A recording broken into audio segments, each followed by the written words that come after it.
we have an ending talk from someone from New York City who's been in Baltimore a whole lot, Larry Holmes from the People's Power Assembly, and then we're going to allow those New York people to. So Larry will end the rally, and he'll have the last word literally. Okay, 1, 2, 3, it's over. You're not gonna let me get away with that. First, fuck the police. You know, there was, in the day we used to say, off the police. I don't know which is worse. Use them both. Yes. But sisters and brothers, you know, it's been a good day, a long day, a nice long march in honor of Freddie Gray. And those of us who came from New York, as always, bring you our love and our solidarity here in Baltimore. New York is rough in terms of the police war against young people of color. Both the police war and the economic war. I could bring Comrade Imani up here, he could rap about it, all of the New York people could rap about it. But Baltimore is almost an open-air prison for poor people, for black people, and for brown people. And I want to remind you, I want to tell you, as a rational, understanding, reasonable, intelligent, a thoughtful person, that was what you needed to do. Yes, sir. Like Asada says, we have a duty to fight for our freedom. And when you are oppressed and oppressed and oppressed and oppressed, at some point you've got to rise up. And I hope the next time all of Inner Harbor goes up. Because they built that in Inner Harbor on the bones, literally on the bones and the backs of oppressed people in this city. Every buck that's gone into that has come out of poor neighborhoods. It's called gentrification. And it's genocidal. It's not just racist. It's genocidal. We have a right to rebel. We have a right to rise up. We have a right to dream about revolution. And there'll come a time when we have an obligation, a duty, to be about revolution. And in preparation for that, I think everything we do is in preparation for that. Shut it down is in preparation for that.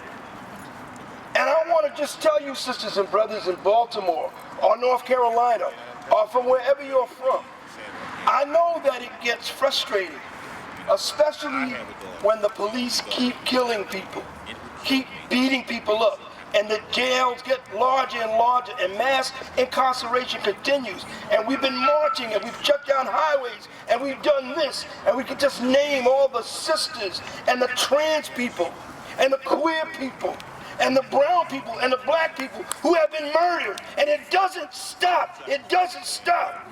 And we don't get even like, you know, a little bit of justice, a little bit of justice. We start getting mad at each other. How about just a little bit of justice? Like a little sugar in coffee or something like that. And we get angry and frustrated. But that's when we stand up in a circle and we say Sada's, what do you call it? Chant, Sada's chant, like we did a little earlier. Because it reminds us of our obligation. It reminds us that we need to love each other and support each other. And it reminds us that we have nothing to lose but our chains. And there's another thing. There's another thing. No one can replace y'all.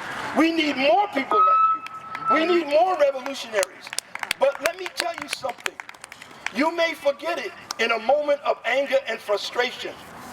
The system is afraid of you. Why in the hell do you think that they put so much into quieting Baltimore, neutralizing it? If we knew 1/10 of what they did after that rebellion a year ago, all the money that they spent in the black community, you understand what I'm saying?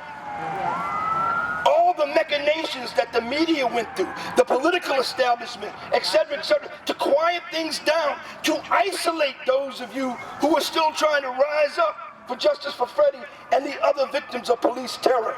See? They don't do all that because they think that, well, they're no problem. They do that because they fear you. They fear you. So remember, we're all together.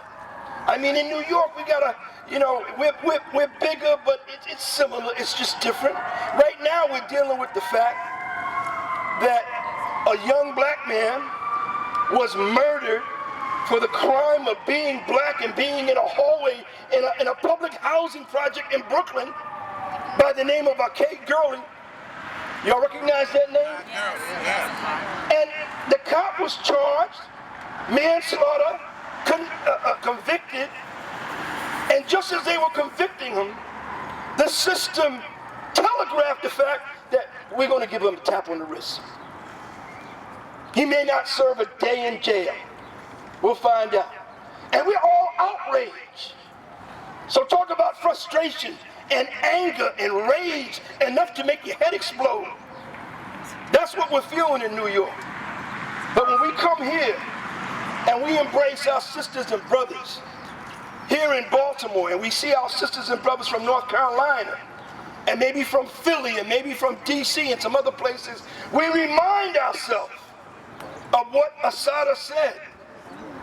Our duty is to continue to fight. Our duty is to love and support each other. We've got nothing to lose but our chains. The enemy fears us. Remember that. Remember that. And most of all, it fears the prospect, the very idea, the notion, whether it's today, tomorrow, or 10 years from now, that it will no longer be in power, and that there'll be a revolution that will sweep them away. We are part of that revolution, sisters and brothers. Support each other, especially in times of anger and frustration. Hold on to each other. Embrace each other. You know, people are rising up all over the world.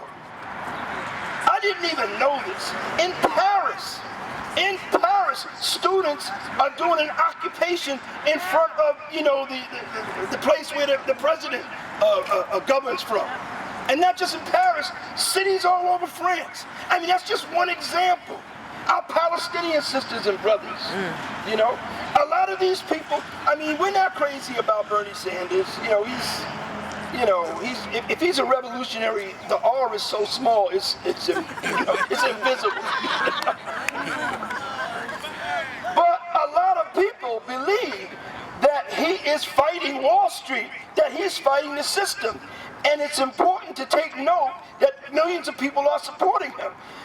He may not be the solution, just like the Democratic Party isn't a solution. But I'll tell you this, the reason why a lot of people are attracted to him, that is a good thing. That is a thing that revolutionaries should look at and say, this bodes well from us. He doesn't have the solution, but we real revolutionaries do. So in spite of the setbacks, the frustrations, all that the enemy does to try to slow us down, stop us, defeat us, etc., etc., etc. In reality, if you step back and look at it, the revolution is moving forward. And in fact, it is inevitable. And Freddie Gray did not die in vain. And when we make the revolution, he'll be one of the names that we put up on the wall. This is what inspired us. This was the last rock. This was the last insult. This is when we said enough. And shut this system down. Yeah. Enough. DNC, RNC, what we gonna do? Shut it down. DNC, RNC, what we gonna do? Shut it down. Cleveland, Shut him down! Philadelphia, Shut it down. Cleveland, Shut it down. Philadelphia, Shut it down. right on.